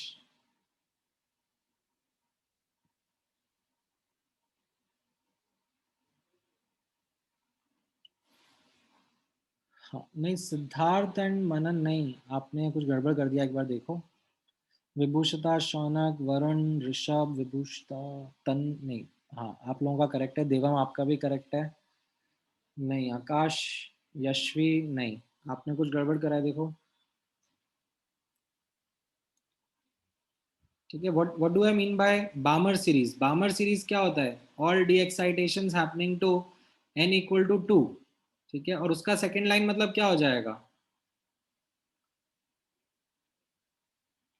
4 से 2 ना, that will be the second line.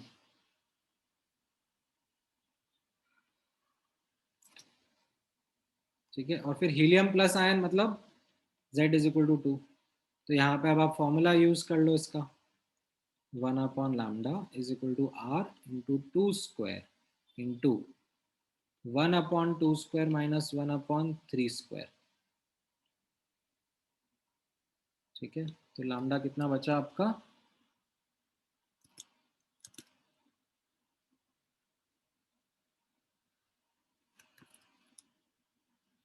नहीं, 2 square 3 square, sorry 2 square 4 square, sorry.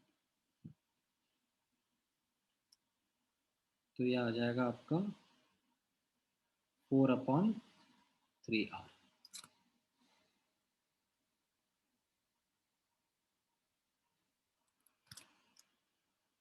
और सॉरी 4 अपॉन 3r, करेक्ट.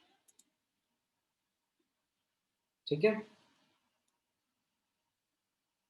समझ में आया? ओके. ऐसे एक लास्ट टर्म यहाँ पे नोटिस करना, जैसे ये फर्स्ट लाइन है. ठीक है, वैसे ही यू हैव लास्ट लाइन, और that last line is also called as series limit. ठीक है, लास्ट लाइन और series limit of a spectral series, right? What would it correspond to? It corresponds to the, as per the diagram, right? It corresponds to the last line. ठीक है,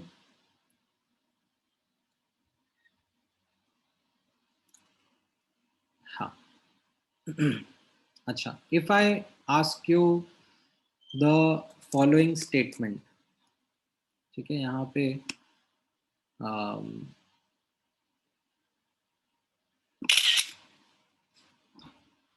चलो मैं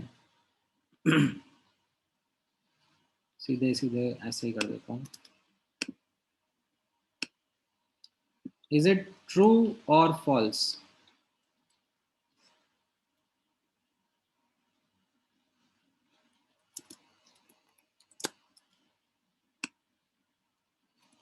बताओ बताओ.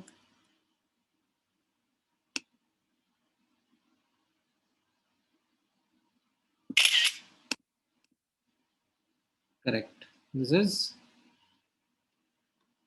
true. What about this statement?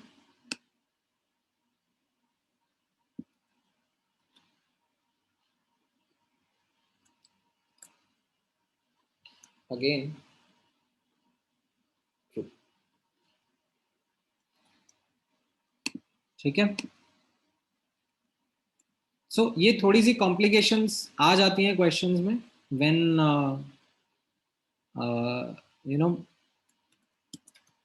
problems are to be solved. ठीक है, otherwise तो simple ही है.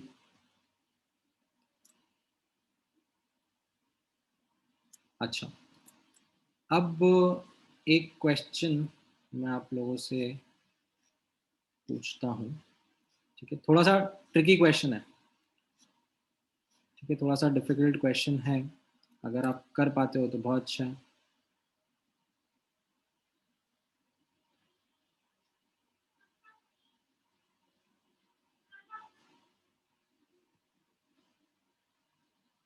हाँ, लास्ट लाइन इज मतलब जो n इक्वल टू इन्फिनिटी से whichever it is coming to. मैं सोच रहा था कि एग्जाम्पल नहीं कराऊंगा तो चल जाएगा, बट आई थिंक एग्जाम्पल कराना पड़ेगा. ओके, यहाँ पे आप नोटिस करना, जैसे मैंने एग्जाम्पल डाला, determine lambda of series limit of Lyman series in H atom, right? तो क्या हो जाएगा ये? It will be the last line corresponding to the Lyman series, right? Hydrogen atom मतलब Z equal to 1 and Lyman series मतलब all these d excitations that you have,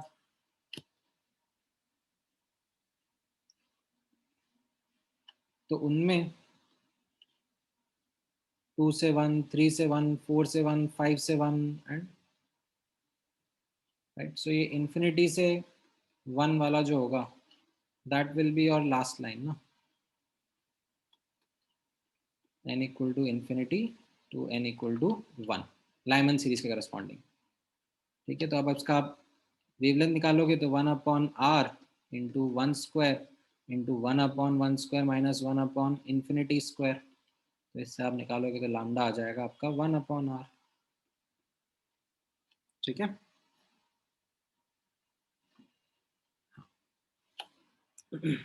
वो अभी आपको अचानक से याद नहीं हुआ होगा ना. मैंने बामर सीरीज भी बोला, तो आई एम अज्यूमिंग कि हो सकता है बामर सीरीज याद ना रहा हो. ठीक है, वो एक थोड़ा डिसएडवांटेज रहता है ना, क्योंकि मैं आपको नोट्स लिखने नहीं दे रहा हूँ अभी. I am taking you through the notes, so retention कम होता है. वहीं पर अगर हम यही चीज़ क्लासरूम में होते तो लिख रहे होते साथ में, तो उसका एक अलग ही इम्पैक्ट रहता है. देन यू राइट साइमल्टेनियसली साथ में, एंड उसकी वजह से you are able to then retain more. अभी ऑनलाइन मोड में इट बिकम्स टू बोरिंग और too monotonous if I like wait for you to write everything down. वो मतलब बहुत ही like, मुझसे तो झेला ही नहीं जाता. Like those periods of silence are something which I personally can't stand. I don't know, मतलब आपने आपके मैथ्स और फिजिक्स के टीचर भी इतना बड़बड़ करते हैं क्या जितना मैं करता हूँ? I think I speak a lot. I मतलब generally don't like those moments of silence that are there.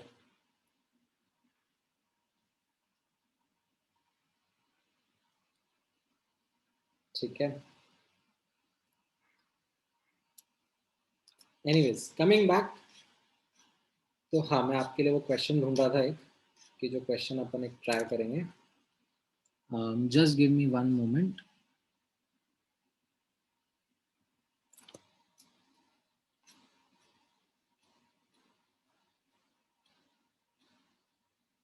Booklet का ही निकाल रहा हूँ मैं. अच्छा क्वेश्चन है, it's a good question. If you are able to do it, बहुत अच्छी बात है. okay. ये ट्राई करो.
हाँ हाँ, किसी एक पर्टिकुलर स्पीशीज के बारे में बात कर रहे हैं।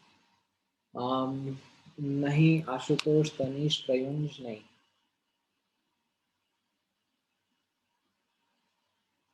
नहीं अक्षत।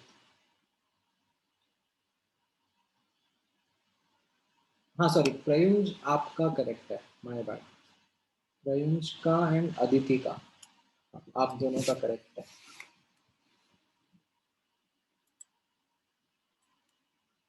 नहीं शशांक।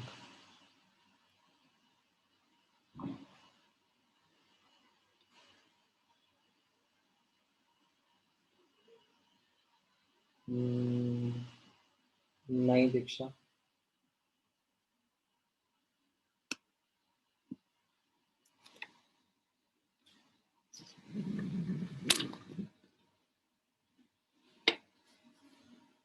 ठीक है, आराम से समझ समझ के आंसर करने की कोशिश करो, ऐसा हड़बड़ नहीं है।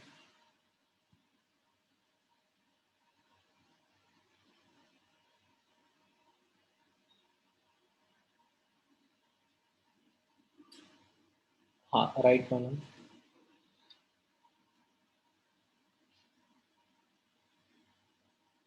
नहीं। हम्म।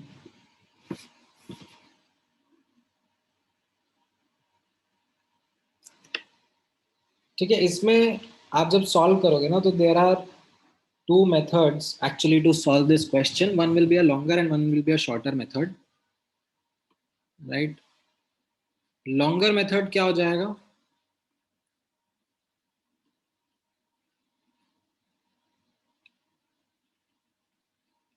ठीक है, longer method would be something where you would be calculate each lambda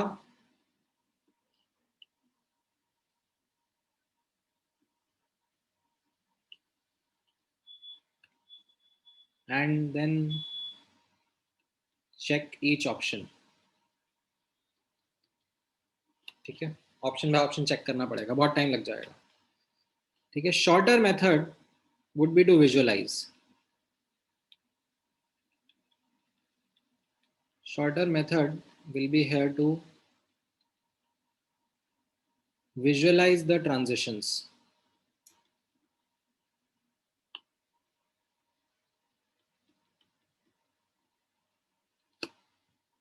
कैसे रहेंगे ट्रांजिशंस, यहाँ पे आप नोटिस करना। How would those transitions look to you? तो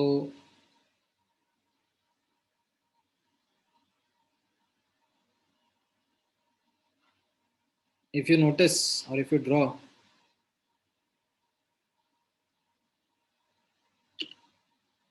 यहाँ पर ये n equal to 1 है, ये n equal to 2 है, ये n equal to 3 है। ठीक है, so if you are talking about the first line of the Lyman series, so this will be the first line, this will be lambda 1. Then if you were talking about the second line of the Lyman series, this will be 3 to 1, ये lambda 2 हो गया। And then if you will be talking about the first line of the Balmer series, it will be 3 से 2। ठीक है, मुझे फटाफट फटाफट क्यों स्ट्राइक हो रहा है, क्योंकि मेरी तो बहुत प्रैक्टिस है, आपको हो सकता है थोड़ा सा टाइम लगे, but you should be able to get that. ठीक है, अब if you remember, can you notice the energy gaps? So जो डेल्टा ई 3 से 2 है एंड जो डेल्टा ई 2 से 1 है, that is the energy gap corresponding to 3 to 1, है कि नहीं?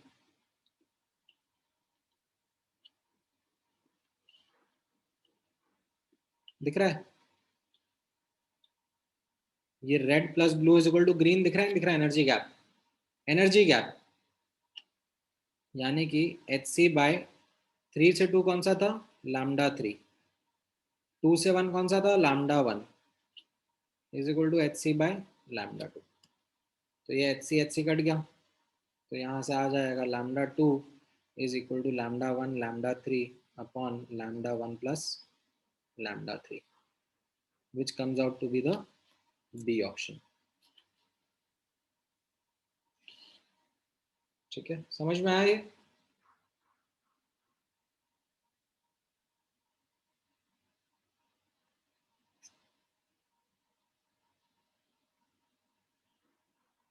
बोलो आद्या।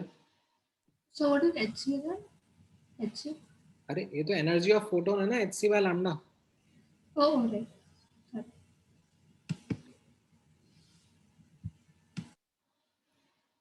हाँ नहीं ठीक है, लॉन्गर मेथड तो generally is the good way. ये शॉर्टर मेथड तो थोड़े लाइक मैच्योरिटी के साथ में स्ट्राइक होता है, when you are practised a lot तो फिर इट कम्स।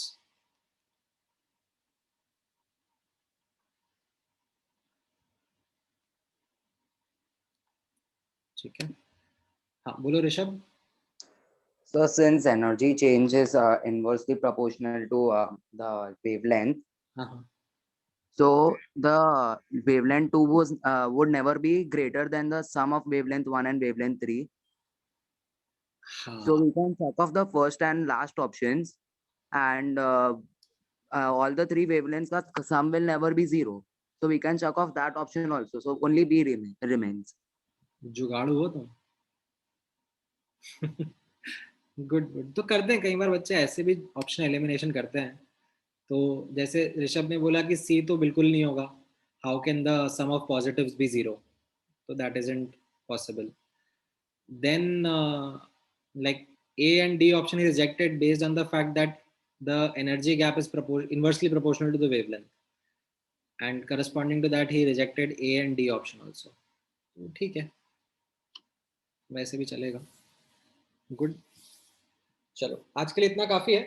अभी इसके बाद आपका नेक्स्ट क्लास भी है, सो I will see if I can share some questions for you to practice on based on what we have done today, and then we will थोड़ा सा इसका और पार्ट बचा है स्पेक्ट्रम का, वो मैं नेक्स्ट क्लास में कवर कर देता हूँ।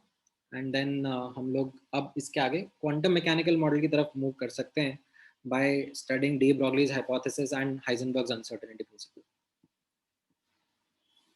ठीक है, चलो, all right, thank you guys.